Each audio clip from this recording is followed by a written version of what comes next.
get started. Man, I wanted to sit in that locker room forever, honestly. And I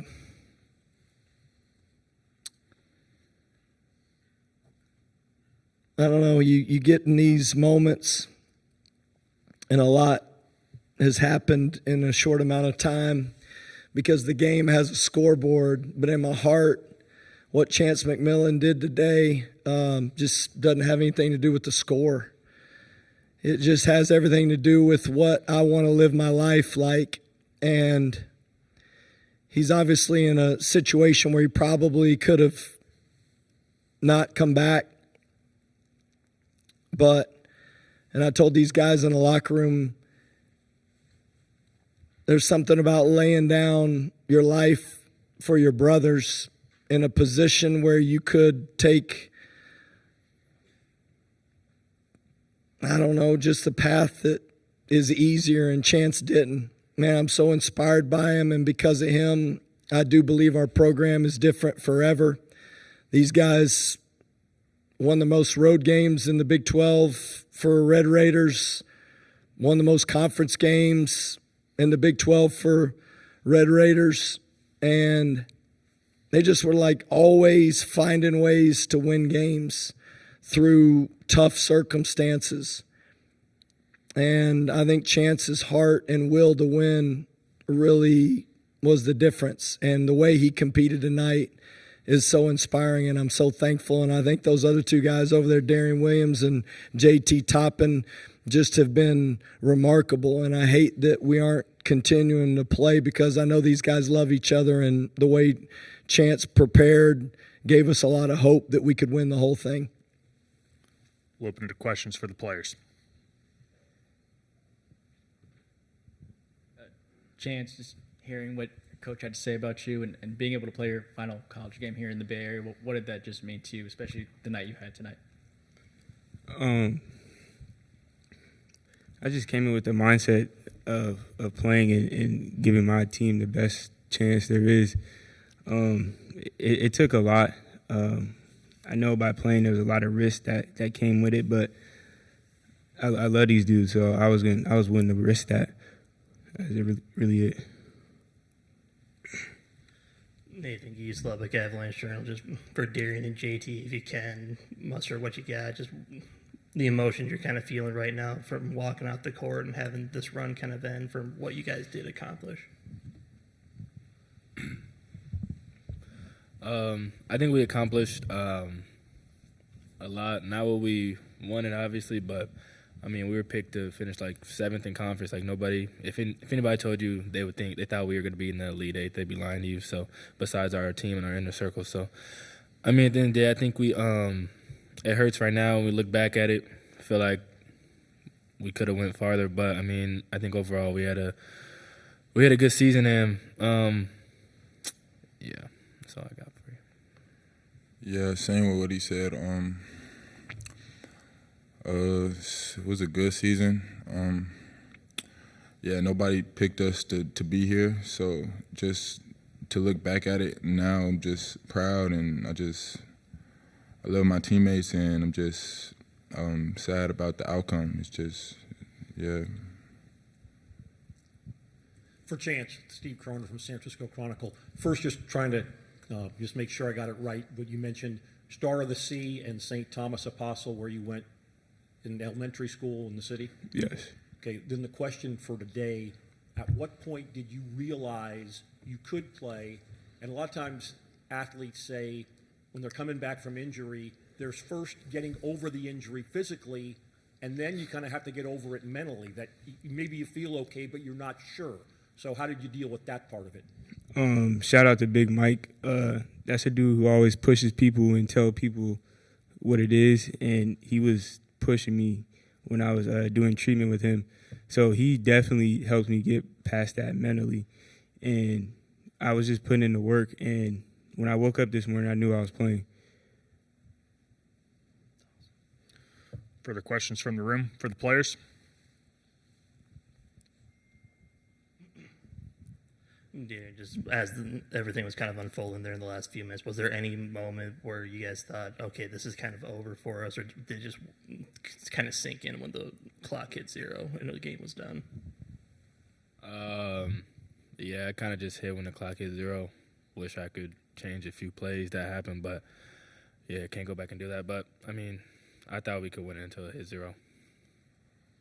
Same. I thought we could win it the whole game. It wasn't a thought in my mind until the clock hit 0. Obviously, it was definitely some plays we could have changed, especially on free throws. But yeah, I thought we was gonna win it the whole time.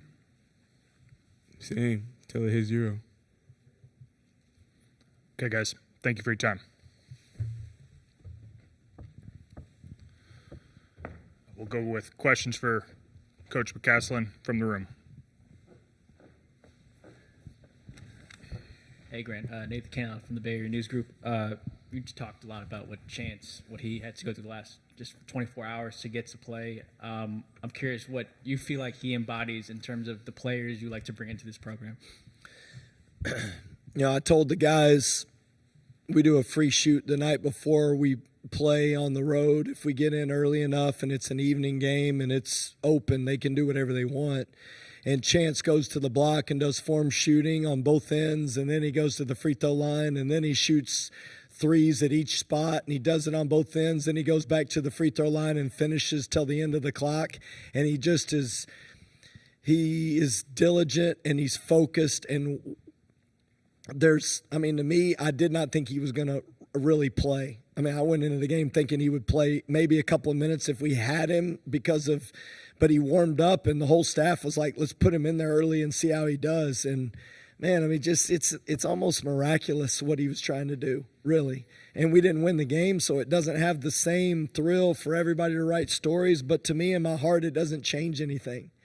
What he was willing to sacrifice for the guys to put himself in position, I don't think anybody really understands it. And in my heart and in our guys' hearts, they know that he loved them that much that he was willing to do whatever. There's not many times you get to see guys do that, and he did. And that's how he lived his life, and that's how he approached the whole season, and that's how he was every day. It's not today. It's how he was every day, and that's why we got the opportunity to be in the Elite Eight, and it really does hurt that we couldn't win it and give him another opportunity to compete. Kyle Bonnegar with ESPN. Clayton obviously hit some big shots down the stretch. What about him is just hard to match up against? And then he also has that ability to get to the line as well. Yeah, that was the part that honestly I was disappointed in, was just that he got to the free throw line so much. And, he's a hard cover. He just is so difficult. He can hurt you in so many different ways. He's dynamic at shooting, but he's crafty in his change of pace, and they do such a good job of moving the ball. And we decided we were going to live with those forwards making threes, and that's what made it difficult when you're keying on him, and then he's starting to get fouled. And then other guys need to step up, and they did. I did think we got fatigued late, like that last 5 minutes. We didn't quite keep 2 on him. We lost him twice, but his motor's real, and his ability to get a shot off is and that's a great Florida team. And I do want to give them a ton of credit because they had a good plan for the last 5 minutes, and I didn't do a good enough job of keeping the ball out of Clayton's hands, and I didn't do a good enough job of getting our guys in the right position offensively so that we could finish the game and win it. Hey, Coach, Jared Johnson, inside the Red Raiders.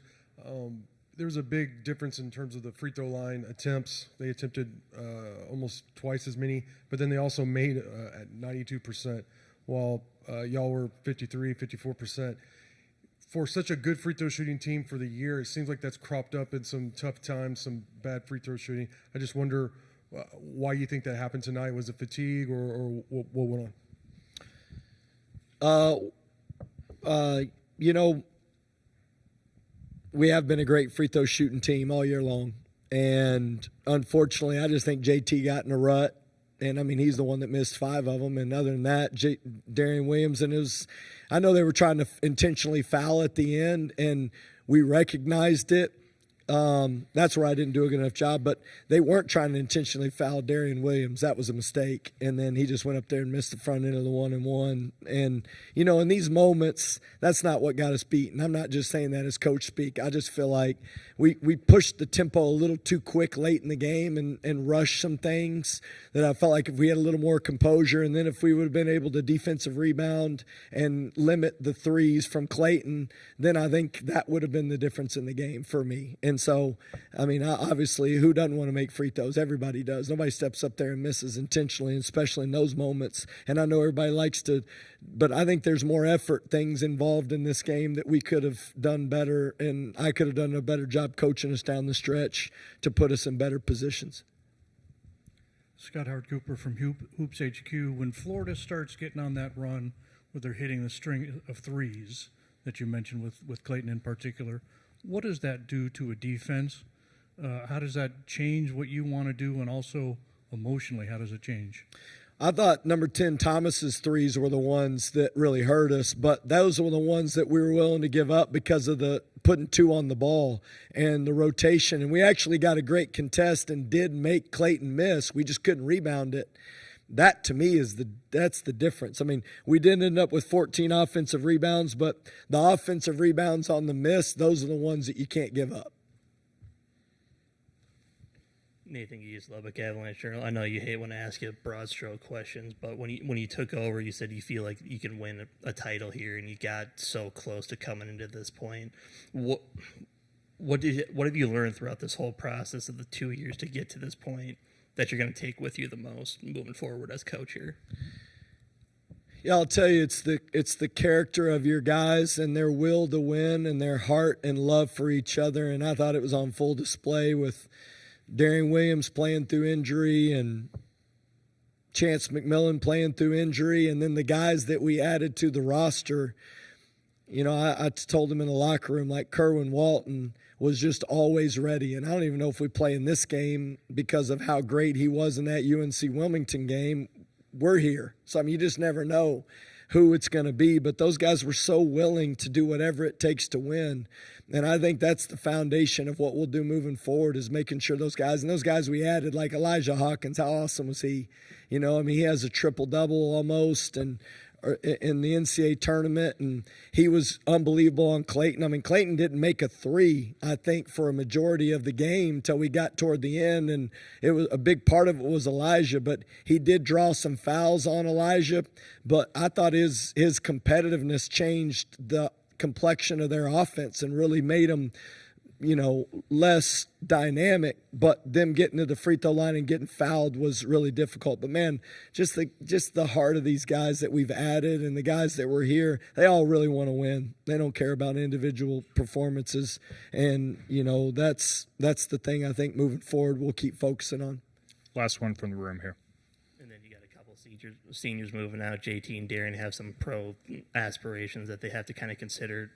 And you kind of mentioned it with the portal and everything shifts. Is it even more important now to focus on, like, each season is its own thing rather than trying to take all of this and moving into the next one, because you just never know? Yeah, I'm thankful. I'm thankful that this group of guys, I think, did get a taste and did get to see what it means to really love your teammates the way that I think God tells us to give everything we have.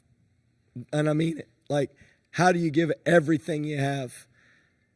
How do you lay down your life? How do you sacrifice for other people? How do you love other people in a real way? And I think that's what builds from year to year. Coach. And I believe that's the heart of the guys that we have, and that's what will be the most important part of these rosters, is that heart. And we'll be able to do it with the guys that we'll have returning because of it. Thank you, Coach. You bet.